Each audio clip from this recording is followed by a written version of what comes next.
pour lire la parole de Dieu. juu ya kusoma neno ya Mungu. 2 Thessaloniciens, Wathesalonika wa pili, premier chapitre, sura yake ya kwanza, le verset 10 seulement. mstari wa 10 bure.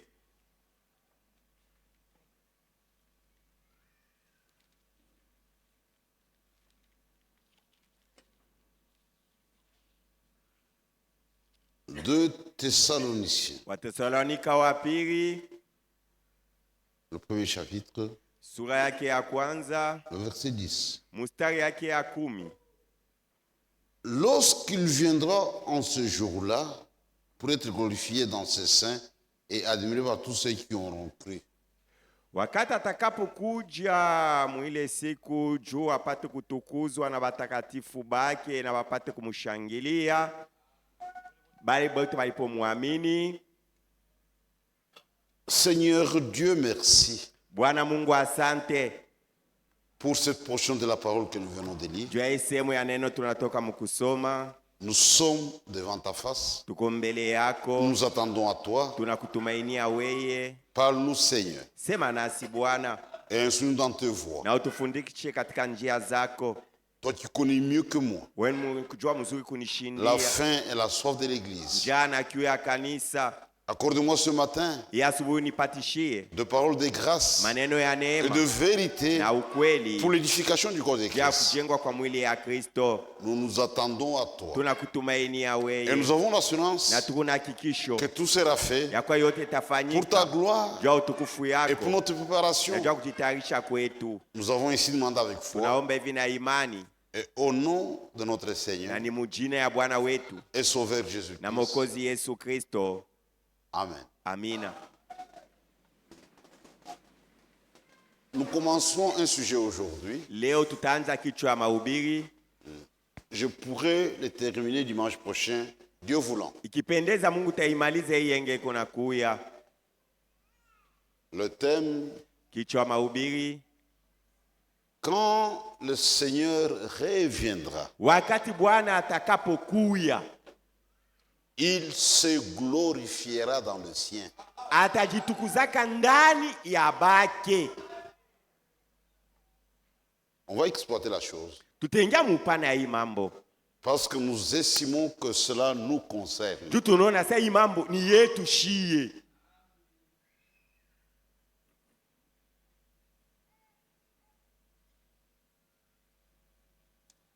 C'est vraiment riche en événements. Kweli ni mambo moja itakapofanyika ya utajiri kabisa ya upana. Dieu est en train d'écrire l'histoire du salut. Mungu eko naandika historia ya wokovu. Mais le monde est passé à côté. Dunia inashindwa kuona ile kitu. Même le monde religieux, Hata batu bakidini, même les gens du message, hata batu wale wanasema wanaamini ujumbe, ils ont loupé la chose. wanashindwa kushika ile kitu kuona.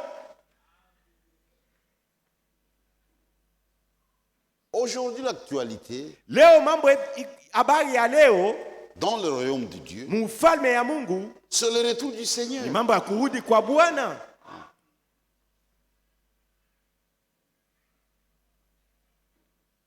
Toutes les églises de l'Antichrist Makanisa yote ya mpinga Kristo ont loupé la chose. inashindwa kuona hiki kitu. Regardez, il y a plus ou moins une semaine ou 2 semaines, Unakuwa juma moja au majuma mbili, partout c'était Noël, Noël. faishi yote Mais c'est balisete de Noeli. l'histoire. Ni mambo ilishaka fanyika. Et ça, c'est plus facile de Biko croire. teketeke kuaminia ile mambo. Mais au temps de la naissance de Christ, Sasa mwile wakati Kristo alizalikaka, lisez la Bible, musome Biblia. c'était une affaire de minorité. Batu kiloko ndio baliwaka ile mambo.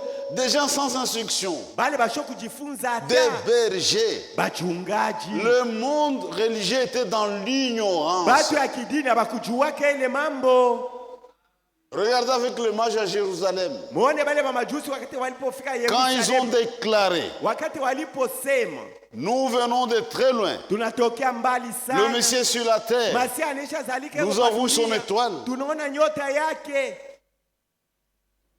Dit, tout Jérusalem fut troublé. Asa batu wote mu Yerusalemu ile mambo libavuruka.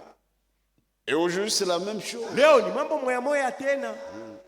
Nous avons des choses étranges, Tukuna bitu bile bantu abazobele. mais que nous trouvons dans la Bible. Ile bitu binapatikana mu Biblia ile mambo. Parfois, les gens se demandent, Mara mingi les gens se posent des questions, est-ce qu'ils ont tiré cela? je prends l'exemple le plus récent. Mfano mmoja ya mashiko ya nyuma nyuma tu hapa. On a eu la Sainte Seine, Tulikuwa na meza ya Bwana. on a partagé le pain, Tulikula mukate, on a bu du vin, tunakunywa mvinyo. on a fait le lavage du pied. Tunanawishana Regardez Regardez sur la terre, quelle église qui met ça en pratique? les gens sont distraits. Batu basha kulengama. Ils disent, mais c'est ce qu'ils font. Est-ce que c'est dans la Bible? Batu wanajuiza. Bila beko nafanya je, biko mu Biblia. Ah, pas non, ils distraient seulement. Basha tu kulengama bashituke. Même les gens du message Hata wale banasema naamini ujumbe. qui affirment que Jésus est déjà venu. Beko nasa Yesu anesha kuya. Mais ils organisent le repas du Seigneur. Japo vile beko nafanya na meza ya Bwana. Ils sont embrouillés, Munaona doublement embrouillés. C'est une folie. Kabisa, ni mazimu beko Parce que nayo. Paul dit, Paulo eko nasema toutes les fois mara yote que vous mangerez ce pain utakapokula hii mukate et que vous boirez cette coupe, na kunywa hiki kikombe cha divayo, vous annoncez la mort du pale Seigneur Mungu natangaza kufa kwa jusqu'à ce Bwana qu'il vienne. mpaka na pale atakuyaka. Quand Jésus vient, Wakati Yesu atakuya, il n'y aura plus de sainteté sur la terre. meza ya Bwana haitafanyika tena pa hii dunia. Nous irons aux noces de l'agneau dans le Tutaendeka ciel. kwa harusi ya mwana kondoo kumbingu.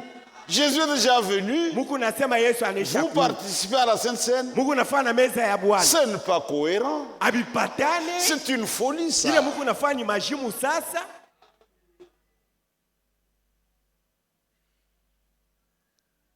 L'actualité, c'est le retour du Seigneur. Mambo ile iko nasemewa leo ni mambo ya kurudi kwa Bwana. C'est le plus grand événement qui arrive à la fin du temps de la Ndio vie. mambo kubwa sana iko nafika mwisho wa wakati ya neema. Et quand nous considérons le déroulement des événements, Wakati tunaona vile mambo iko nafanyika. frère, tout peut arriver. Kweli hata kesho mambo inaweza kufanyika, hata leo. Tout peut arriver. Mambo inaweza kufanyika ezuku wakati gani? J'ai encouragé une sœur. Nilikuwa napatia nguvu dada moya. Dit, Dada, Je disais, ma Jésus, ça sera fini. Yesu eko nakuya hapa sasa, mambo yote itaisha. Il y a des gens qui sont dans la distraction, Kwa bengine banesha kulengama lwabo. qui n'ont jamais compris Abaya bado que kuelewa. c'est fini, c'est la fin. Tunafika njoo kumwisho Le seul sasa. espoir, Kitumaini kinabakia yako tu. c'est le retour du Ni Seigneur. mambo ya kurudi kwa Bwana Yesu Kristo. Nous devons nous occuper des affaires du Père. Tunapaswa kuangaikia mambo ya baba yetu. Ne sois pas distrait. Ushilengame. Les Congolais s'occupent de leurs affaires. Bakongomani beko nangaikia mambo ya inchi yabo Kongo. Ils ont leur actualité. Beko na mambo ile nabangalia leo. C'est comme aujourd'hui, Iko saa leo. changement de la constitution, révision, ça ne Oh, nous pour intéresse pas. réviser constitution ile shiba Kristo Hatunamubirie. alituangalie. Chez tout nachunga Nous Yesu. nous attendons le retour de Jésus. Je vous dis qu'ils seront tous surpris. Mina miosha bote batashitukaka. Même le monde Ata bantu wa dunia. sont des guerres un peu partout. Mavita iko fashi yote. Ils font des plans. Beo na fama Mais mapu. Batashituka. Un jour ils seront surpris. Nous détenons des informations venant du ciel. Tuko na mahabari inatokea kumbingu yo. C'est la fin. Tuko njoo kumwisho. Le beau jour sur la terre sont revoulus. Masiku ya mzuri pa hii dunia haina ako tena. Plus le temps avance, Zaidi wakati inapita. plus les choses Na s'empirent. vitu viko naendelea kwa mbaya zaidi. Regardez sur la terre. Observez très bien. C'est fini. Kuna malizika. Nous sommes dans une pente. Tuko ni mumatelo. Il n'y a aucune main Hakuna tena hata mkono ya mtu humaine moya qui ya puisse mtu arrêter la chose à inaweza Inako. kusimamisha mambo yako yanafanyika hapa sasa. C'est fini. C'est tout. Le Seigneur revient bientôt. Muda kidogo hapa Bwana iko nakuya. Jésus se glorifiera dans les siens ou parmi les siens. Yesu atajitukuzaka kati ya bale benye kuwa bake. Iko na bake sur la terre. Il a ses sujets à lui. Le sien. Bake ye. Bake. Ce qui appartient à Jésus. C'est un petit groupe à part. Nikakundi kadogo kenye kwa pembeni kanachana na batu bote. Qui appartiennent au Seigneur. Benye kwa babwana Yesu Kristo. Celui qui appartient au Seigneur. Ule mwenye kwa mwile kundi ya Bwana Yesu Kristo. Réellement. C'est une manière de vivre. Eko na namuna ya kuishi kunaonesha ile. Il ne fait pas ce qu'il veut. Ashifanyake bila anataka. Quand il veut. Wakati gani anataka. Comme il veut. Bila anataka. Où il veut. Ça n'existe pas. Hawezi kuishi mwile namuna. Quiconque appartient au Seigneur, il est soumis totalement à la volonté de Dieu. C'est ça toute la différence. Un ne lui peut se tromper. Quand vous lui montrez ce que Dieu veut, il se soumet. Il n'y a pas de discussion. Quand vous venez ici, nous apprécions. Ce n'est pas le plus important. Ce qui importe le plus, obéissez à la parole. Il y a des gens qui viennent ici qui vont rater l'enlèvement parce qu'ils ne sont pas obéissants. La parole de Dieu ne les aide en rien.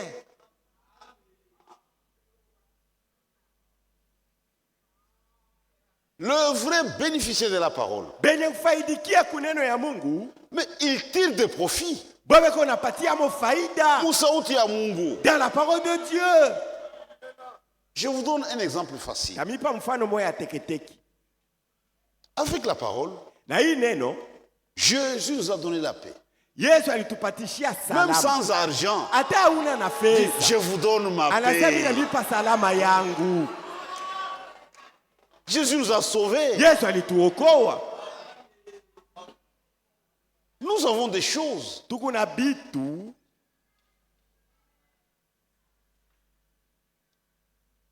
Le sien. Il y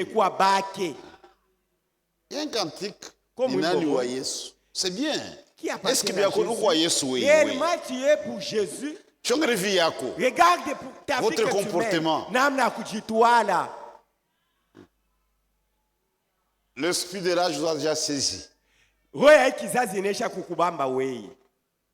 Indépendant. Je ferai ce que bon me semble. Fais ce que bon te semble. Quant à nous, nous sommes soumis seulement à Dieu. C'est pour dans le cœur d'un élu. Et ça peut vous aider même ce matin. Il y a un véritable élu. En toi, il y a la faim et la soif de faire la volonté de Dieu. Si tu n'as pas ça en toi, tu n'es pas un élu, tu t'abuses. Quand tu n'as pas fait la volonté de Dieu, on a regretté. Là, tu souffres dans ton cœur. Et tu perds même ta santé. Dis, Seigneur, aide-moi. Je vais accomplir ta parole.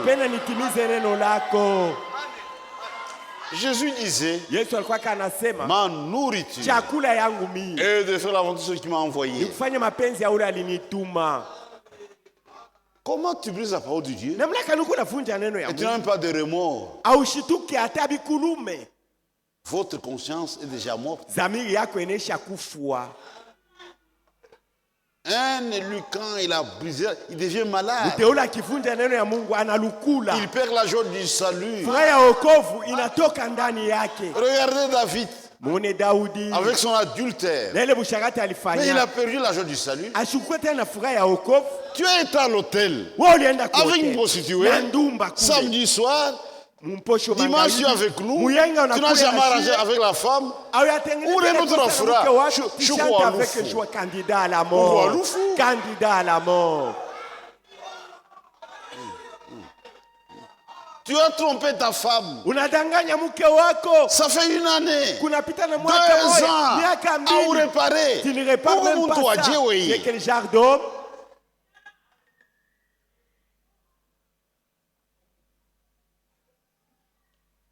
Notre vie, les élus, s'accomplit dans les limites de la parole de Dieu. Nous sommes dans la prison de la parole. Je n'oserais jamais quitter l'enclos.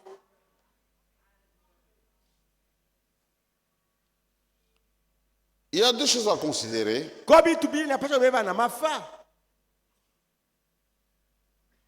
J'ai toujours répété cette chose. Il y a d'abord la parole prophétique qui s'accomplit sur toute l'humanité. Même sur les incroyants, ils vivent ça. Mais ils ne peuvent pas les comprendre. Regardez dans Matthieu 24. C'est un chapitre qui est riche en événements. Jésus a parlé de beaucoup de choses. Et que le monde entier expérimente.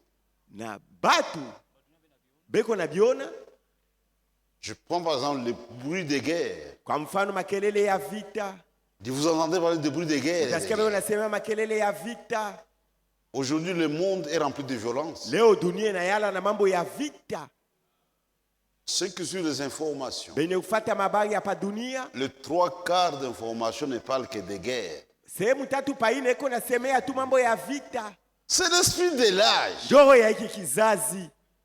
Regardez le monde. Il parle comme en vita. Partout on parle que de guerre. Les gens préparent les guerres.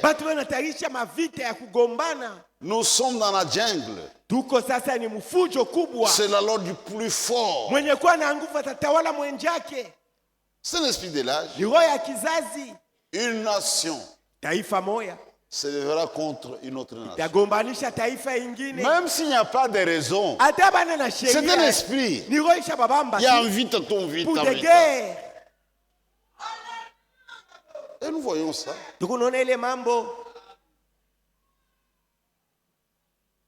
Ça, c'est la parole prophétique. Il y a même des promesses qui sont aussi liées au plan du salut.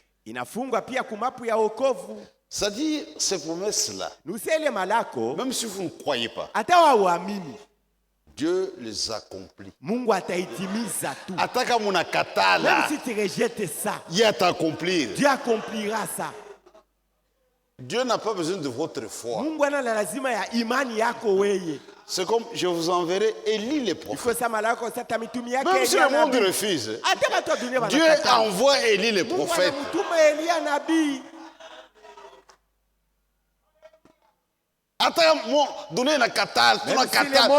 C'est Dieu qui a promis, il envoie les prophètes. C'est pourquoi quand il s'agit des promesses, ça c'est l'affaire des élus. Ça ne concerne que la véritable église que nous appelons l'église épouse. Les dénominations ne sont pas concernées. Même les assemblées du message. Pas concernées. Elles peuvent en parler de façon superficielle. Mais elles ne concernent pas. Ça ne les concerne pas. Je vous donne un exemple pour que vous compreniez la chose.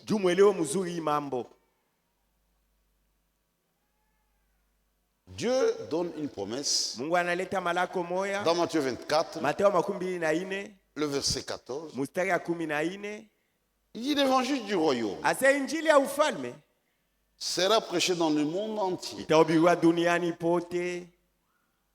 Frère, toutes les églises lisent cette portion de l'église. Mais personne ne se pose la question. Est-ce que c'est déjà arrivé? Oui ou non? Même les gens du message.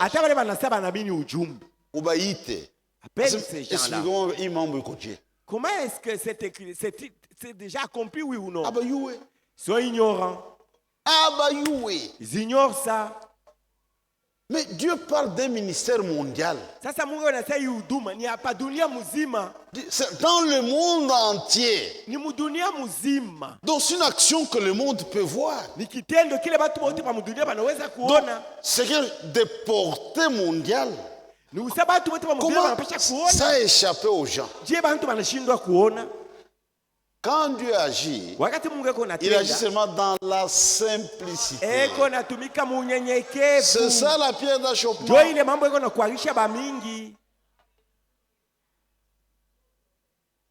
Et quand Dieu agit,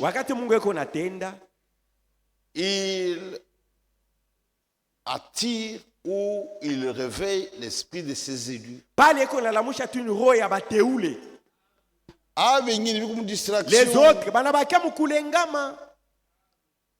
quand Jésus reviendra, Jésus doit revenir. Nous avons une promesse dans Jean 14, 1 à 3. Jésus parle. Je reviendrai.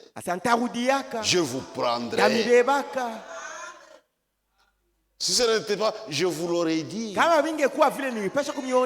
Dis en vérité, je vous l'ai dit. C'est une promesse. Dans le plan du salut, tout est fondé sur des promesses. Et dans notre temps, l'actualité, c'est le retour du Seigneur. C'est ça la promesse principale pour notre temps. Le 25, quand j'ai prêché, j'ai dit que la religion chrétienne a une base. Le point de départ, c'est la mort de Christ. Pas la naissance. Le point de départ, c'est la mort de Christ.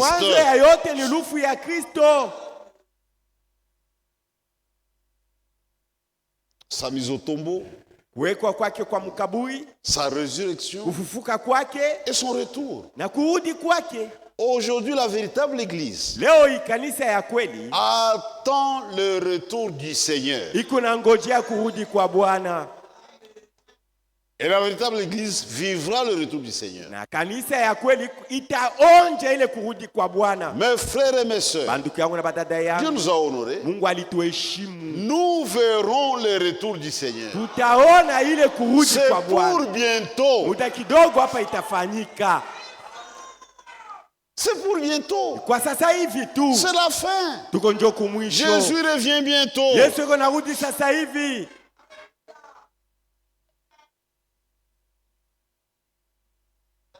Et les élus sont une particularité.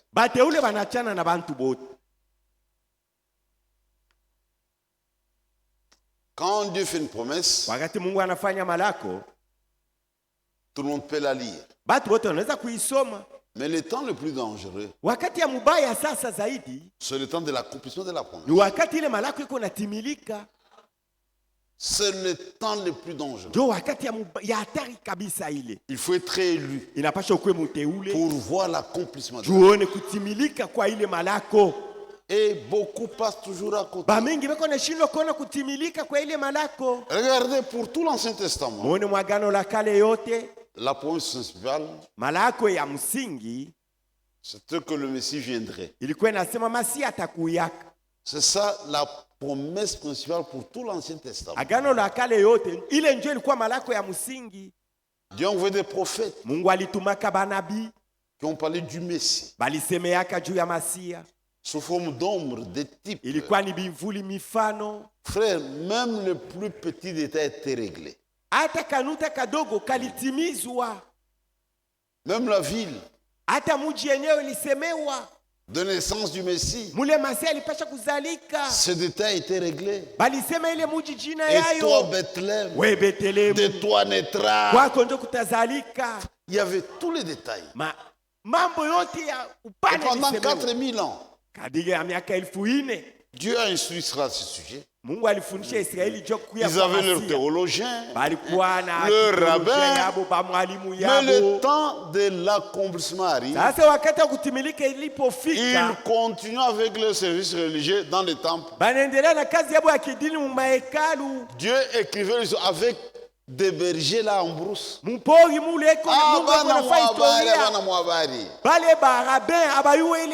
Et l'histoire se répète.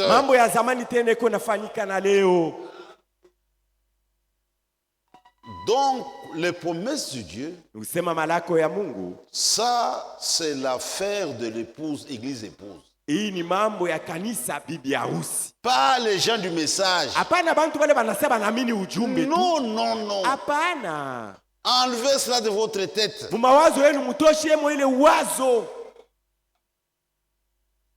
Les gens du message peuvent parler de promesses au niveau des lèvres. Ils entrent dans le message et ils en sortent. Ce que nous voyons aujourd'hui, nous sommes dans le royaume de Dieu. C'est ça toute la différence.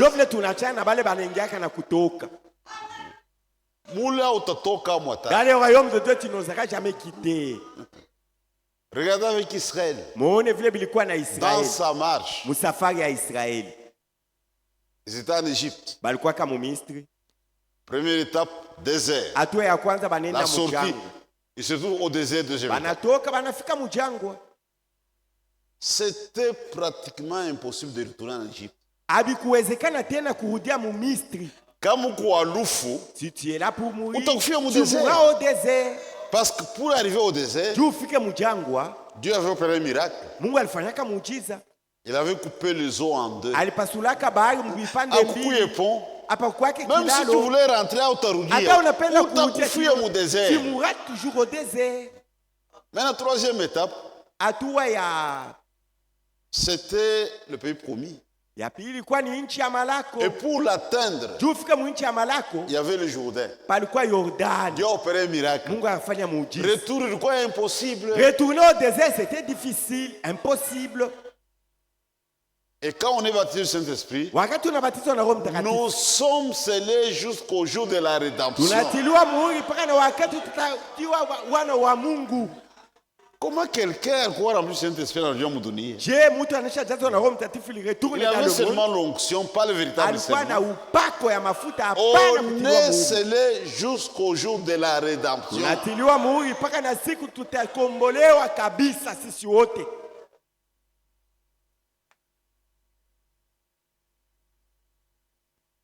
Les élus seuls portent les promesses dans leur cœur.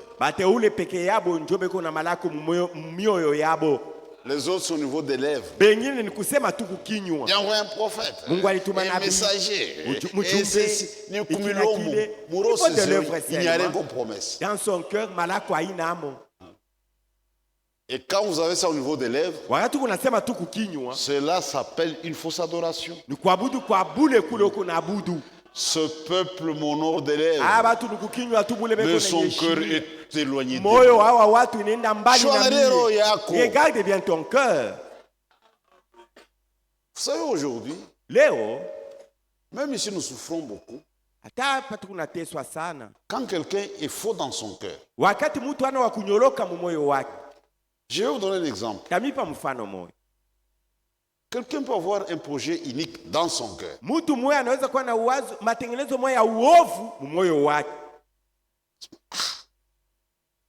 est-ce que je dois faire pour chasser cette femme?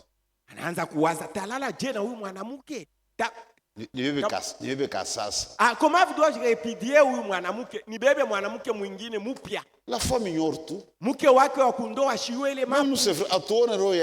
Nous aussi on ne voit pas dans son cœur. Et Satan voit ça. J'aiderai cet homme. Maintenant, la femme fait quelques fautes. Mke wake anafanya kosa fulani. Ah, il saute. Anabambia pa ile kosa. Sur l'occasion. Ile bahati anapata. Il peut même démontrer. Anaweza kuonyesha watu wote. Regarde ce qu'elle a fait.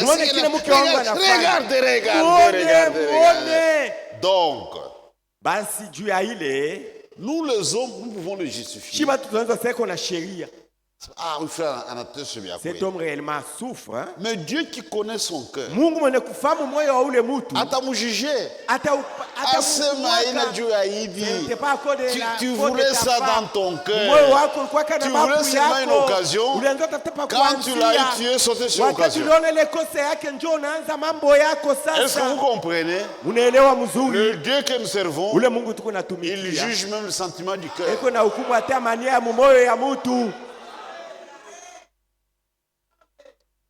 Et il ne faut pas jouer à la religion. Allons voir le pasteur. Mais tu as déjà une décision dans le cœur. J'aime parfois les gens qui sont honnêtes. Je n'écouterai personne. Même les pasteurs. Là c'est honnête. Je ne te pas rien.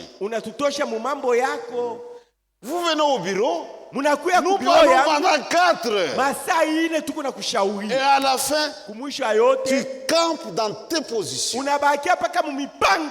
Tu as joué à la religion. Pourquoi nous faire perdre le temps? Pour le moment, si tu viens au bureau, je commence à dire, qu'est-ce que vous voulez que je fasse pour vous? Je vais vous aider d'après ce que vous désirez. À part ma explication, vous voulez quoi? Toi, Tchane. Divorce. Maintenant, je vais vous aider. Moins de commune. Allez à la commune. Vous attestation à divorce. Moins de Moussouri. Allez en paix. Vous m'avez épargné. Le peu de force vous avez économisé pendant 4 heures. Mais dans ton cœur, tu as déjà une décision.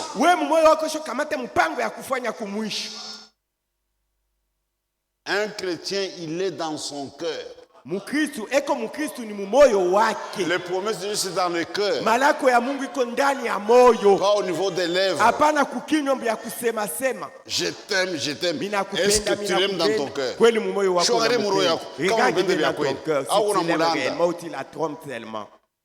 Si dans ton cœur tu ne l'aimes pas, tu lui dis ça. Chuko hypocrite. Un adultère est préféré à un hypocrite. Musharati eko mzuri kushindia munafiki. Uko na bwana musharati, il fait ça ouvertement. Mari adultère eko nafanya usharati mbele ya watu wote banayua. C'est préférable à un homme. Eko wa mzuri iko kuliko le mtu. Qui te dit seulement tu apprends qu'il y a des enfants à côté, c'est hypocrite. Seko na batoto shozala na mwanamke mwingine, mtu wa mauso mbili. Mais un chrétien n'est pas hypocrite. Mukristo ana munafiki, mtu wa mauso mbili.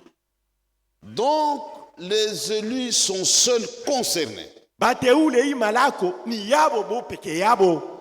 C'est-à-dire eux seuls croient les promesses. Peke yabo beko na amini le malako. C'est comme le retour du Seigneur. Iko sa mambo ya kurudi kwa Bwana. C'est la promesse principale pour notre temps. Ndio malako ya msingi juu ya wakati yetu. Donc cette promesse fait l'objet de notre foi. Ndio yenye kwa imani yetu shie.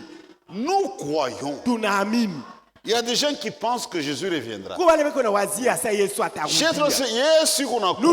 que Jésus va revenir certainement. Et nous posons des actes qui prouvent que nous croyons que Jésus revient. Il y a des églises qui parlent du retour du Seigneur. Mais leurs actes détruisent leur témoignage. Qui ne croient même pas. Comment tu peux refuser de parler à ta femme pendant une semaine? J'attends le retour de Jésus. Tu n'attends pas le retour de Jésus, tu mens. Celui qui croit que Jésus revient bientôt, je peux me brouiller avec ma femme. Mais le soir, tout doit être arrangé et réglé. C'est celui-là qui attend le retour de Jésus. Une semaine avant Juma muzima, tu ne prends pas la nourriture à la maison, tu ne manges pas. Même toi, sœur, tu vas passer à la cuisine. Tu es une prostituée ou tu es quel genre de femme? Nous vivons une vie qui prouve que nous croyons que Jésus revient. Même sans prédication. Les gens veulent nous observer. Pourquoi ils agissent comme ça? Jésus revient bientôt. Jésus revient. C'est une affaire des élus. Ça, on a ça dans le cœur. Pas au niveau des lèvres. C'est de l'abondance du cœur que la bouche parle. Celui qui a ça dans le cœur, quand il ouvre sa bouche, on peut comprendre qu'il croit.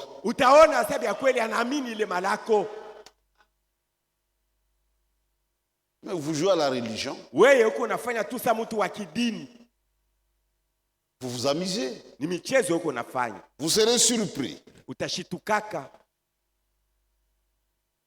Les vrais croyants ont toujours attendu le retour du Seigneur.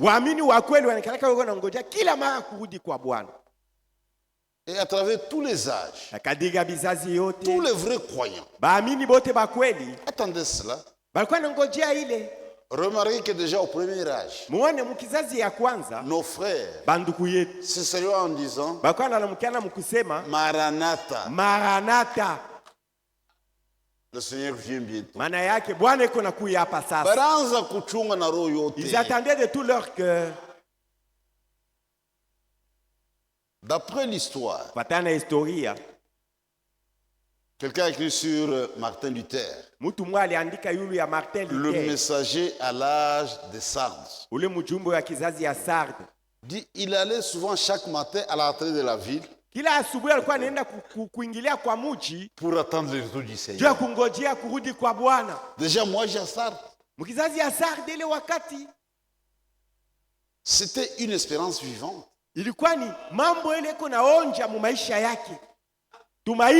Mais aujourd'hui, vous et moi, nous avons la certitude que Jésus revient bientôt.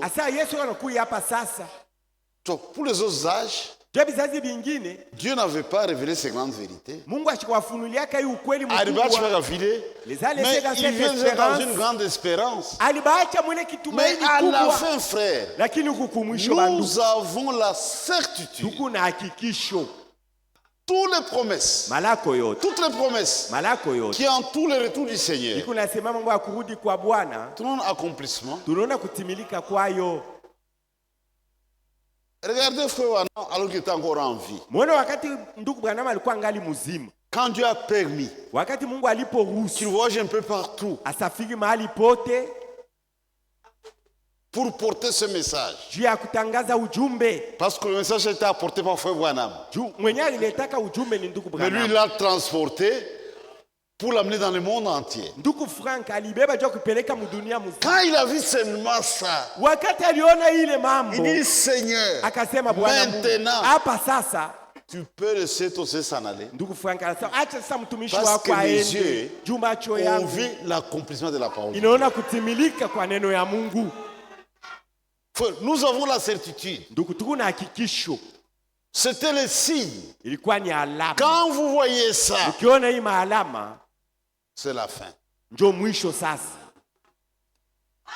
Dieu envoie un prophète avec un message de restauration pour amener les cœurs des élus à la foi de Père apostolique. Ma dénomination est une âme. Les prenez les gens du message.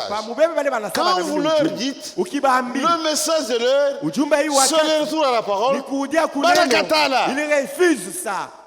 C'est grave. Ils n'ont rien compris. Mais le cœur des élus ont été ramenés sur le véritable fondement qui est la parole de Dieu. Nous croyons que les choses qui sont conformes aux Écritures, c'est fini. C'est ça notre foi. C'est notre foi. Tout doit être ramené à la parole de Dieu. Et nous agissons d'après la parole de Dieu.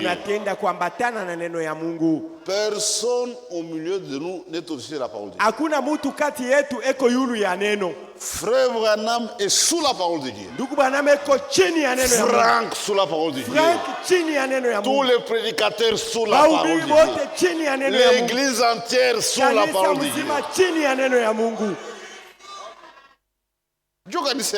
C'est ça la véritable église de Dieu. Nous avons cette certitude.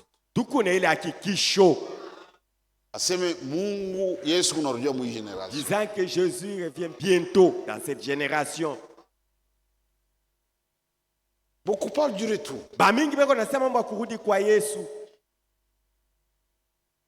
Mais ce qui importe le plus, c'est notre préparation. Connaître le temps, c'est bien. Mais être prêt, c'est mieux. Être prêt. Il y a un cantique qu'on a l'habitude de chanter. Jésus revient, alléluia. Serais-je prêt? Réponds à cette question. Si Jésus vient aujourd'hui, est-ce que je vais rester ou partir? Demande à ta femme. Comment est-ce que tu me tes enfants? Toi, femme, demande au mari. Demande à tes enfants. Soyez en paix avec tous. Poursuivez la paix et la sanctification sans laquelle personne ne verra le Seigneur. Tu as des problèmes avec ta belle-mère, tes frères, ta femme, tes enfants. Quel genre d'homme es-tu? De quel genre d'homme? Recherchez la sanctification. La sanctification par la parole et par l'esprit. Quand nous venons à l'église, on écoute la parole de Dieu, nous mettons en pratique. C'est ça notre sanctification. Mais si tu écoutes, tu le mets en pratique.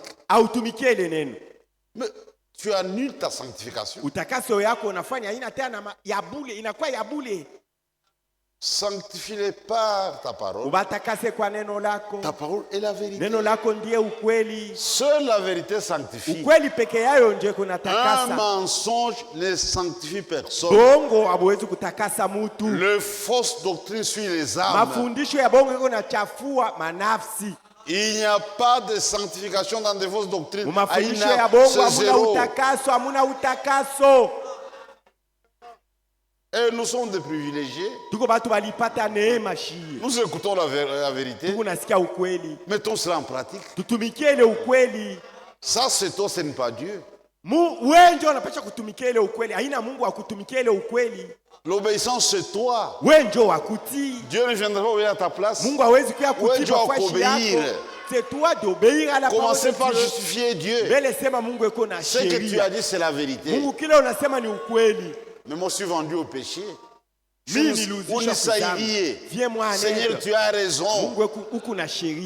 Je peux dire mon raison. Donne raison à Dieu.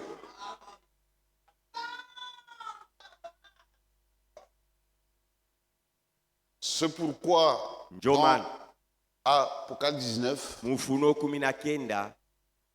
dit les noces de l'agneau sont venues.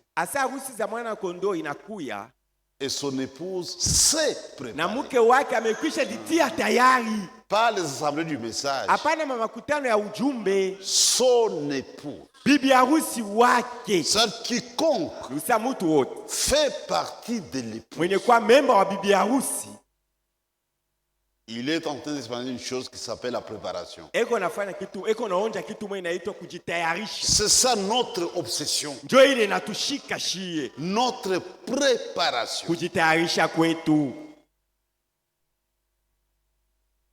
C'est un nettoyage à fond.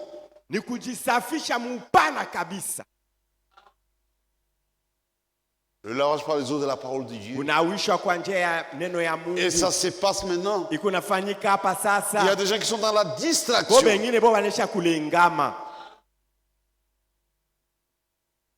Ou comme on vit dans la Bible, où tu te prépares quand? Bagarre avec ta femme. Quand est-ce que tu vas te préparer? Regardez dans le naturel. Un pays en guerre. Mais tout est à l'arrêt. Le peu d'économie. On doit investir dans l'armement. Pourquoi on vit dans la Bible? Non, non, non. Comment est-ce que tu vas te préparer? Non, non, non. Quand vous êtes en guerre, chacun aura des pensées négatives à l'égard de l'autre. Comment est-ce que tu vas prier pour elle? La préparation. Et Satan sait comment nous distraire. Regardez dans ce message. La préparation, c'est nul. Parce que frère Branham, où est la préparation? Franck ne va pas mourir. Dieu préparation.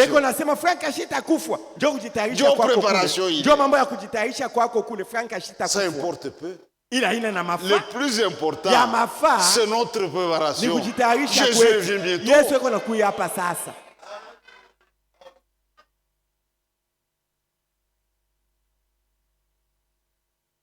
Personne ne sera enlevé en tant que prédicateur. Ou pasteur. Chacun doit être prêt. Quand Jésus revient, où est le pasteur Kazadi? Où sont les diacres? Où sont les ministres?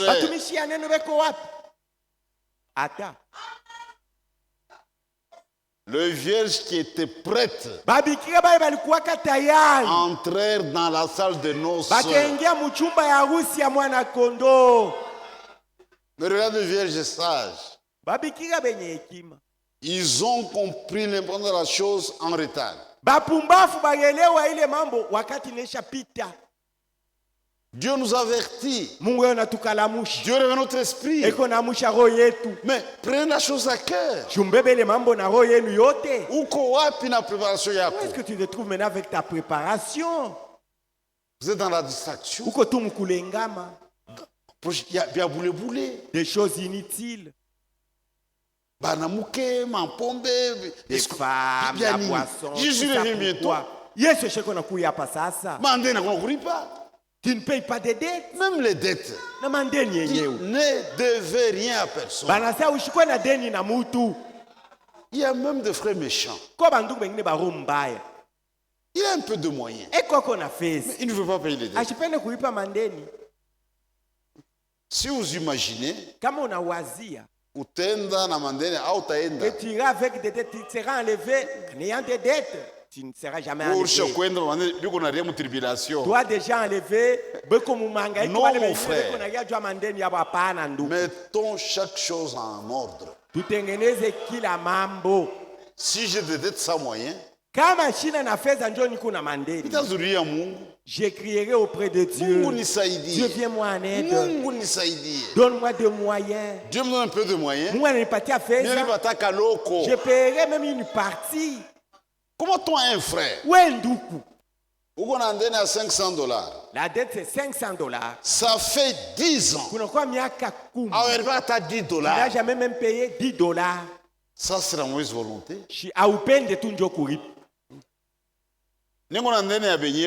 J'ai une dette. Même nos voitures. Je paye une voiture.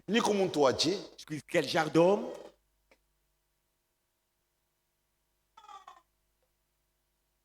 Contentez-vous de ce que vous avez. Le salaire de ton mari, c'est $80. Ngoué andeni à $150. Panne qui coûte $150. À l'insu du mari. Qui emprunte ça. Et le mari n'est même pas informé. Maintenant, on vient de ramener l'argent. Il est gêné. Il ne peut pas t'humilier. Mais son cœur est brisé. Il accepte moyo wake navunjika. Kingwa kiandeni. Kinachuika walipa andeni. Tu n'as même jamais payé ça. Nous sommes des chrétiens. Attends, à 10 000 francs, je porterai un habit qui coûte 10 000 francs. C'est pour cacher le corps seulement. Toi, tu n'as pas de moyens. Tu aspires à ce qui est très haut. Ça fait partie de l'orgueil. C'est de l'orgueil. On n'a pas moyen. Tu n'as même pas de moyens. Mon salaire, c'est $100. Comment je paierai un costume qui coûte $100? Les enfants, la femme, qu'est-ce que nous allons manger à la maison? Je paierai une maison. Frère, la parole nous a libérés. La parole nous a libérés. Même des chemises. Il y a des bonnes chemises là. Il n'y a pas de péché. Au marché, dans la friperie. Hakuna zambi. Vous connaîtrez la vérité. La vérité vous affranchira. Je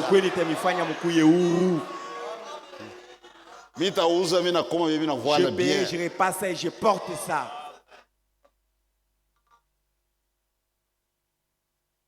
Le retour du Seigneur. Nous devons être prêts. Mais quand il reviendra, il va maintenant se glorifier. On a lu l'écriture. Et on ne peut pas anéantir. Et il va se glorifier dans les cieux. Frère, il y a des choses glorieuses qui sont devant nous. C'est pour bientôt.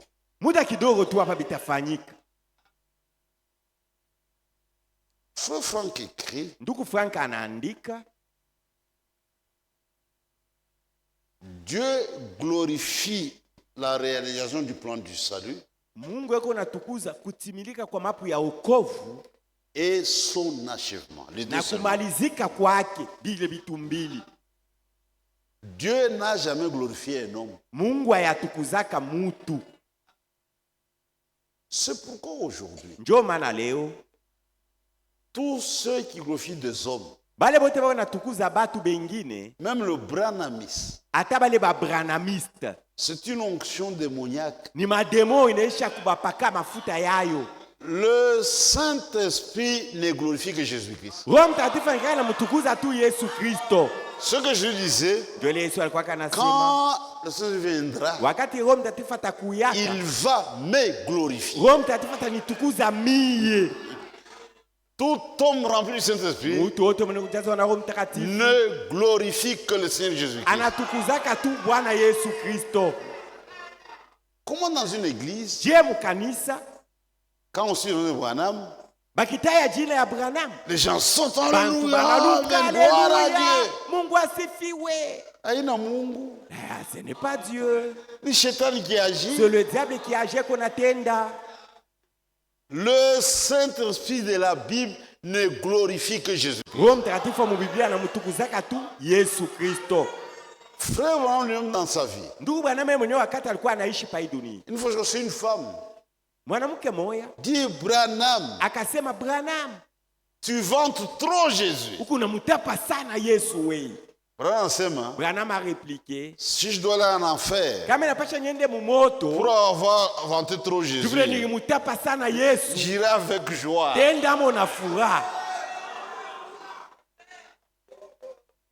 toute la gloire à Jésus seul. Même parmi nous. Faites très attention. Dans les paroles, dans les actes, n'essaie pas de mettre la gloire sur un homme. C'est très très important. Même si Dieu utilise quelqu'un puissamment. Mais c'est Dieu qui a fait ça. L'homme n'est qu'un instrument. La gloire doit retourner à Dieu. Regardez ce que les brahmistes ont fait. Ils ont éloigné les gens de la vérité. Et on nous met tous dans le même sac. Dit vous adorez un homme. Nous n'adorons pas un homme. Nous adorons Jésus. C'est ça toute la différence.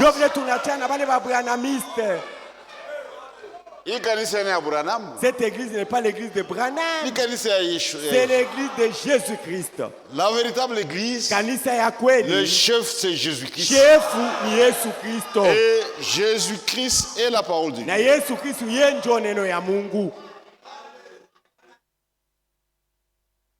Il va se glorifier. Lisons quelque chose dans Jean chapitre 12. Maintenant, suivez cela attentivement. On a encore 20 minutes, on doit aller vite maintenant. Jean 12. À la maison, vous lirez le verset 23 à 33. Ici, je vais prendre un verset pour gagner le temps.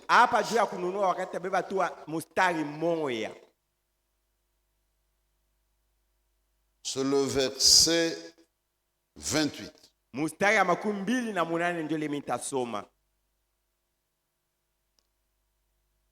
Père, glorifie ton nom. Baba, tukuza jina yako. Maintenant, une voix vient du ciel. Pas de la terre. Je l'ai glorifié. Et je le glorifierai encore.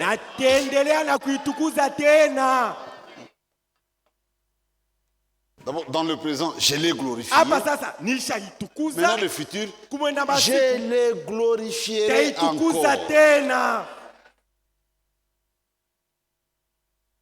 Dieu glorifie la réalisation du plan du salut et son achèvement. Tout le plan du salut reposait sur Christ. Pas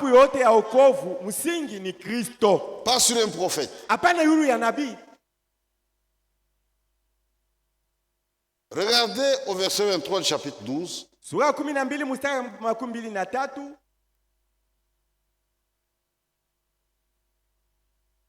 Jésus est en face des Grecs, des grands philosophes qui voulaient le voir. Jésus répondit, l'heure est venue où le Fils de l'homme doit être glorifié.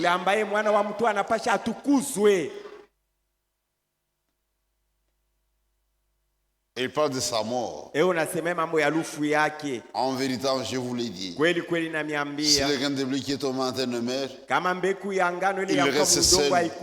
Mais s'il meurt, il porte beaucoup de fruits. Les philosophes étaient troublés. Ici, c'est seulement un langage philosophique. C'est un langage de la parole de Dieu. Il n'y a pas de raisonnement philosophique ici. L'heure est venue où le Fils de l'homme doit être glorifié. Il a été glorifié dans sa mort et dans sa résurrection. Pas ailleurs. Ceci est très très important. Le point de départ, c'est l'amour de Christ. Dis Père, glorifie ton nom. nom. Dis, je l'ai glorifié. Je le glorifierai encore.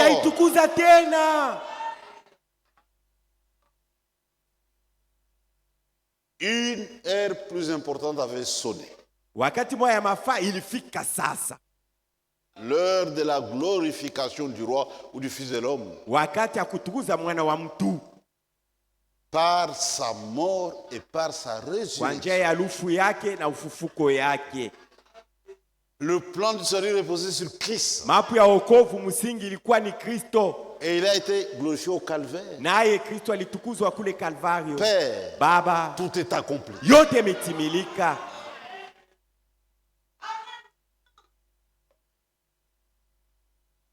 C'est ça le point de départ du salut pour tous les hommes. Pour les Juifs, pour les Grecs. Quand les Juifs à la première venue, mais ils ont rejeté la croix. C'est ça l'erreur fatale d'Israël.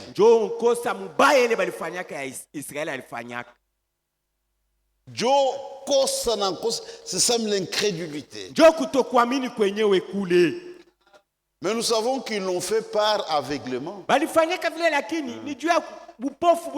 Dieu nous avait aveuglés pour que nous puissions entrer. Mais il y a un temps pour eux qui va venir. Le voile sera ôté. Mais d'où viennent ces blessures? Lorsque j'étais venu pour la première fois, il y aura la conversion d'Israël. Une nation tout entière qui se convertit en un seul jour. Nous, ce sont les individus, mais eux, c'est toute une nation. La conversion d'Israël. Ils vont placer leur foi dans l'œuvre de la croix. Le Fils de l'homme a été glorifié dans sa mort et dans sa résurrection. C'est ça le point du départ.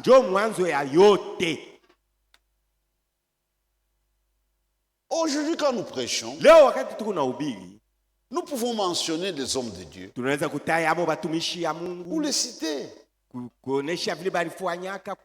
Moïse, Jérémie, Esaïe, Branham, Paul. Nous les mentionnons. Nous les citons.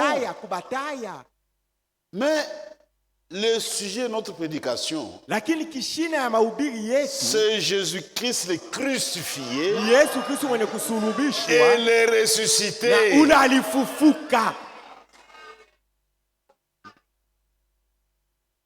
Quelqu'un qui est ressuscité, il vit. Et aujourd'hui, Jésus vit parmi les siens.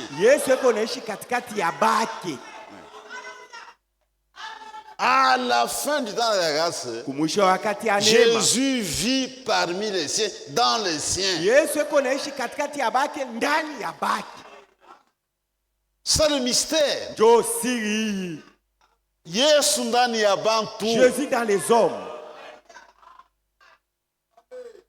Ça, c'est Unyambi. Dis-moi maintenant. Jésus en toi. Yesu ndani ya. Tu vas une prostituée. Tu l'amènes à l'hôtel. Tu fais des bêtises. Non, non, non. Où était Jésus à ce temps-là quand tu prenais la prostituée? Frère, c'est une présence. Et il parle à notre cœur. Tu ne dois pas faire ça, c'est faux. Tu es un fils de Dieu. Dieu parle à nos cœurs. Jésus vit dans deux hommes. Le sien. Et quand Dieu vit en nous, celui qui conduit notre vie, s'il va à gauche, il est de gauche. S'il va à droite, celui qui conduit, j'aimerais se conduire par lui. L'agneau et la colombe Il faut cette nature-là. Inapasha ukwenele hali ya kondoo kufuata njiwa. Jésus ne peut pas être en toi. Il te conduit à faire la parole de Dieu. Anakuongoza kupitia neno ya Mungu. Toi tu résistes. Wewe unakatana. Ça n'existe pas. Abifuanshika ke vile. Tu te séduis toi-même. Ukunajilanda we moya. Nous mentionnons les gens. Tukunataya abantu mu mahubiri. Mais ils ne sont pas l'objet de notre prédication. Lakini bwa ina shina yenyewe ya mahubiri. Prêcher Branham. Kuhubiri Branham. Prêcher Paul. Kwanza kuhubiri ça Paul. n'existe pas. Hatuwezi kuhubiri. Tunaweza mentionner. Tunaweza kubataya mu mahubiri. Les citer. Kubataya mu mahubiri. Mais nous prêchons Jésus-Christ le Christ. Ule tukunahubiri ni Yesu Kristo mwenye kusulubishwa. Jésus est différent de tous les prophètes. Yesu anaachana na banabii bote. Même nous prédicateurs, les vrais prédicateurs, nous prêchons la vérité. Nous montrons le chemin. Ce que je suis en train de faire ce matin. Mais Jésus ne prêche pas la vérité. Lui, il est la vérité. Regardez dans l'Ancien Testament, tous les prophètes, quand ils parlaient, dit ainsi dit le Seigneur. Mais on a vu un homme qui n'a jamais dit ça. Lui il disait, en vérité, je vous l'ai dit.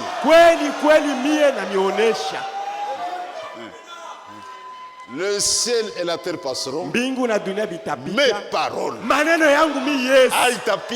passeront jamais. Il était différent. Dis, moi je suis le chemin. Je ne montre pas le chemin. Je suis le chemin. Je suis la vie. Il est différent. Branham n'est pas la vie. Branham n'est pas le chemin. Branham a montré le chemin. Il a montré la vie. Il a prêché la vérité. Mais Jésus, lui, il est la vérité. Lui seul pouvait dire. Même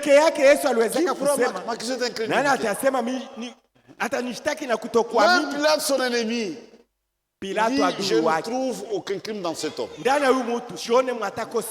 Selon parfait, l'homme zéro faute.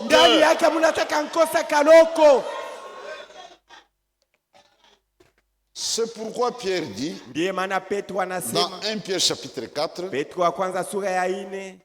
le verset 11, regardez comment Pierre écrit sur le Saint-Esprit.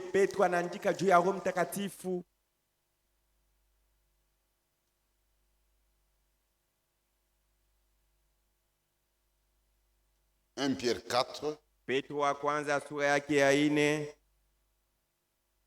le verset 11. Si quelqu'un parle, que ce soit comme annonçant les oracles de Dieu. Si quelqu'un remplit un ministère, qu'il le remplisse selon la force que Dieu communique. Enfin, qu'en toute chose, Dieu soit glorifié par Jésus-Christ. Qu'en toute chose, Dieu soit glorifié par Jésus-Christ. Dieu ne sera jamais glorifié en un apôtre ou en un prophète. Dieu sera seulement glorifié en Jésus-Christ.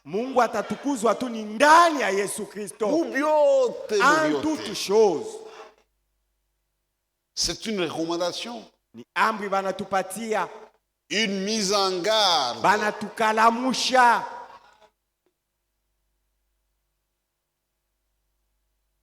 Et Dieu nous a honorés.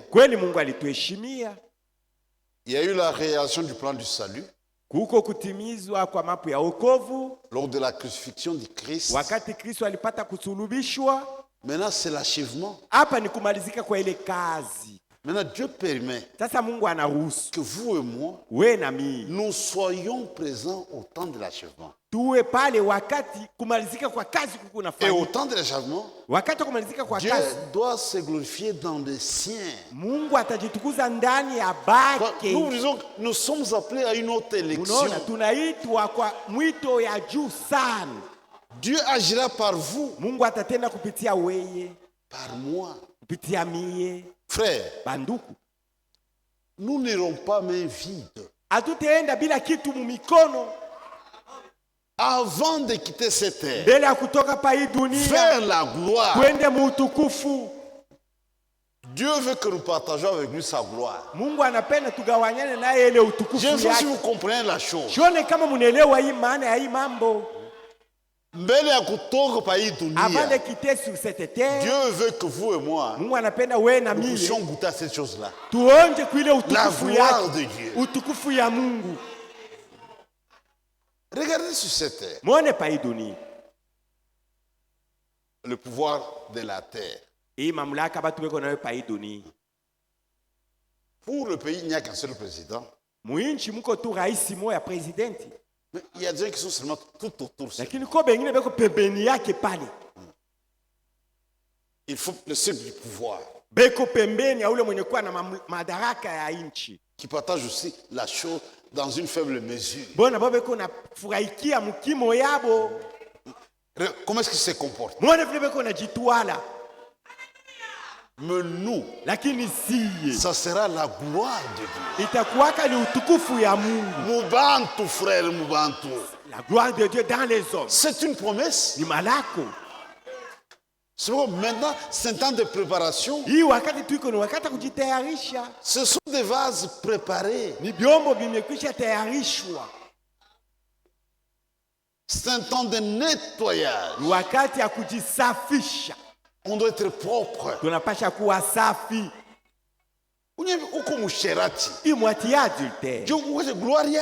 Et c'est là où Dieu va placer sa gloire.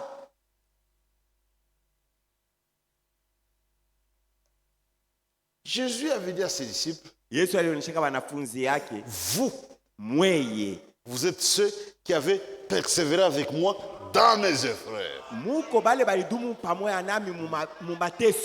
Regardez les gens qui règnent. S'il souffre avec les gens, il partage avec eux. Autant du feu président Mobutu, il y avait les compagnons de la révolution.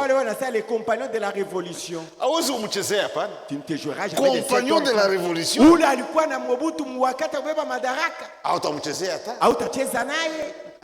Ils étaient respectés. Parfois, ils ne payaient pas le courant.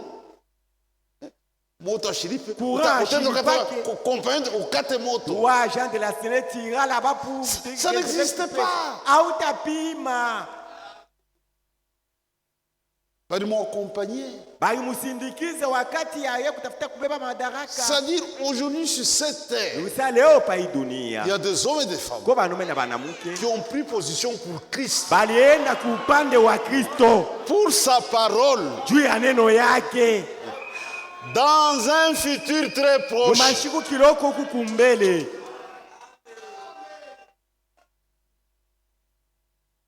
Dieu sera glorifié à eux. C'est pour bientôt. Frère, le monde viendra s'agenouiller devant nous. Disant que ce sont les fils de Dieu. Nous tendons vers la chose. Ce sont des réalités. Nous les croyons. Et c'est dans la Bible. Gardez la parole de Dieu. Vivez la parole de Dieu. Gloire à Inambari. La gloire, c'est si proche ici. Nous sommes à quelques minutes de la gloire. La préparation, c'est maintenant. Persévérons avec lui dans ses épreuves. À sa première venue, c'était un temps d'humiliation. Il a été humilié. Le Seigneur de gloire. Mais à la fin, dans son épouse, l'épouse va expérimenter la chose. C'est pour qu'on comprend ces promesses. Il se purifie. Si vous avez cette espérance, c'est un temps de purification. Comment tu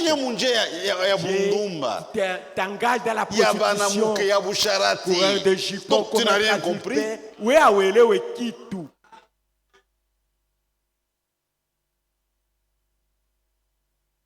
L'épouse à la fin, au temps de l'achèvement, il y a des choses qui vont avec l'achèvement. Même dans le ministère, dans votre ministère, c'est Jésus qui doit être glorifié. Pas un prophète. Pas un prophète. C'est la fin. On arrête. On va continuer. On a parlé du retour et de deux choses que Dieu glorifie. La réalisation lors de la mort et la résurrection de Christ. Maintenant, c'est à la fin l'achèvement. Il y a des choses qui vont avec l'achèvement. Mais il y a un petit groupe qui a pris position pour la parole de Dieu, qui persévère dans les épreuves tout en gardant la parole de Dieu. Ils n'auront pas à la gloire de Dieu. Mubantu. Gloire de Dieu dans les hommes. Et le monde verra ça. Et c'est pour bientôt. Que le Seigneur vous bénisse. Père, Baba, glorifie ton nom.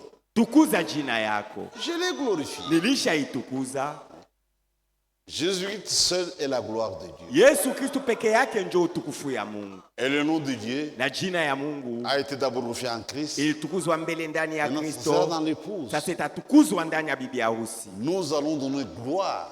Tutaonesha ile utukufu à ce beau nom. Kuile tutaleta utukufu kuile jina mzuri que nous portons. Ile tunachukua. Nous pouvons nous lever. Tunaweza kusimama.